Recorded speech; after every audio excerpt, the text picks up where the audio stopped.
মামাতো বোনের সাথে সম্পর্ক থাকবে দুষ্টুমি ফাজলামের মারামারি, ওই মেয়ের সাথে তোর কি করে দেবো? এটাও ঠিক। এই কি ঠিক? আমাদের ধর্মে কি কোথাও লেখা আছে যে খালাতো বোনের সাথে মামাতো বোনের সাথে বিয়ে দেওয়া যাবে না? অত সুন্দর একটা মিষ্টি মেয়ে, লাবুস লুবুস চেহারা। এই তুই একটা সত্যি করে কথা বলতিনি, তুই কি রীতিকে পছন্দ করিসনি? হ্যাঁ হ্যাঁ, পছন্দ হবে না কেন? অত সুন্দর ডাগর ডাগর চোখ, টমেটোর মতো লাল টুকটুকি গাল, আমার খুব পছন্দ। এই হারামজাদা, তোর নজর এত খারাপ? মামাতো বোনের চেহারা তোর চোখের সামনে ভার্সিটি করে রে। এই না না আব্বা, আমি ভুল বলেছি। একবারে বাজে দেখতে, ও আমাকে বিয়ে করে যায়।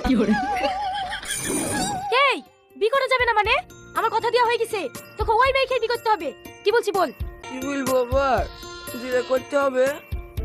এই লজ্জা শরমের মাথাকে বিয়ে করবো বলছি, মামাকে শ্বশুর বলবে কি করে রে? এটাও ঠিক। তাহলে কি করবো আব্বা? ঘরে ঘরে বিয়ে দেওয়া যাবে না।